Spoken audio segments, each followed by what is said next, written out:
We've had a nice long warm fall to do our final harvesting and planting work. Here we are going to be finalizing our purple potato harvest with Juan and Joe. Sasha and Zelda come by in a little while too.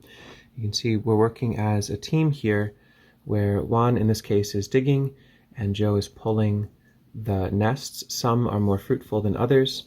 This is a plant that can grow beautifully well in very complex situations and do a great job of keeping weeds down. It's a really wonderful perennializing purple potato that we work with.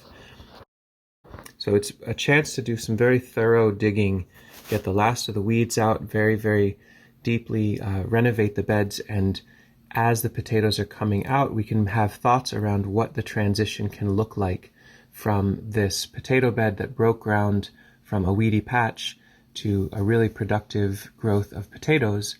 And in our case, we're going to transition this into garlic as we go. So Joe and Juan will focus on getting out every last little beautiful purple jewel from here. These are potatoes that are almost black through the middle. They're so rich with anthocyanins.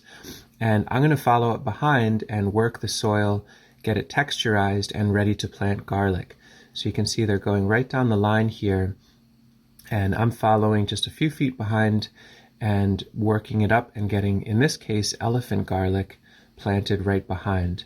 So it takes very little effort. Once I'm following the wake, so to speak, of the digging of the potatoes, a little bit of hay fork work, a little bit of hand tool work, and I can easily push these big, beautiful cloves right in.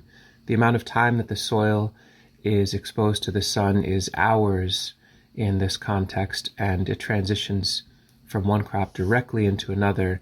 So there's minimal downtime, minimal chance for weeds to form, and you can see how easy it is to get that final texture back to where it needs to be.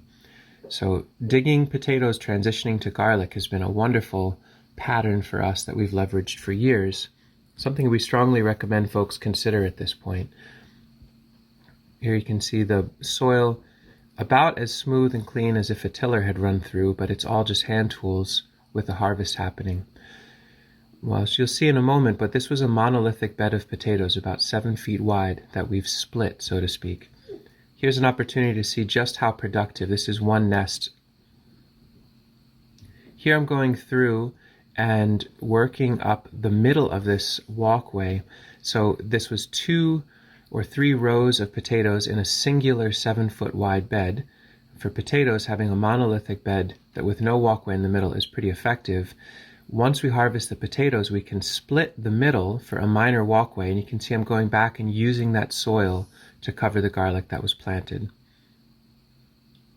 Little baby Zelda came down with Sasha to hang out. It's a hot and sunny day, so they couldn't hang for too long, but it's always lovely to have them come to the field with us. She's enjoying the shade of some solanaceous friends in the field, pulling on some hay, eating a clove of garlic or two.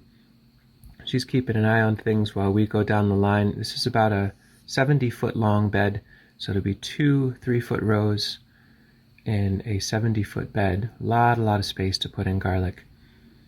And our little friend might get involved next year in either pulling potatoes or planting garlic, or maybe just keeping an eye on things and enjoying being in the sun with all of us. Hi, Zelda.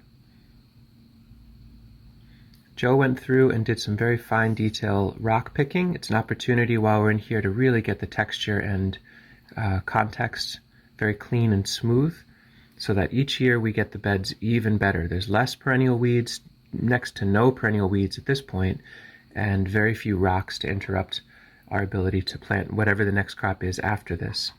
Got beautiful garlic ready to go, lots more space to plant. This flow system has been phenomenally easy. It's actually, for a few people, it's slower than doing it with a machine, that's for darn sure, but the fact that we're getting a potato crop out and a garlic crop in, we'll mulch all this and we'll be done with this bed until next year is really lovely.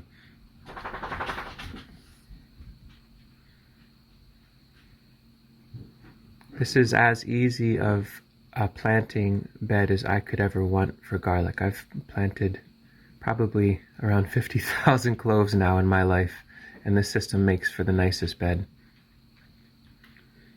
Another round of covering, and again, you can see I don't have to plant super deep because by scouring out that middle walkway, that gets the depth of the garlic where it needs to be. We'll talk about this in another video, but this is also an opportunity to plant a row of tree seeds in the middle of a bed like this. This one's just elephant garlic, but we often incorporate others. Here we're using some round bales of hay from a local farmer to cover the bed and protect it. Joe's having fun being on the camera. Hello, Joe. So the hay will mulch it. We'll add some more compost on top of this and maybe a little bit more hay or shredded leaves in the fall, depending. If we don't do any of that, it should all still be okay. This was another successful year of growing potatoes as a way to break ground in a context to then segue to garlic and other crops in very clean, productive growing with human scale technology. Thanks for watching.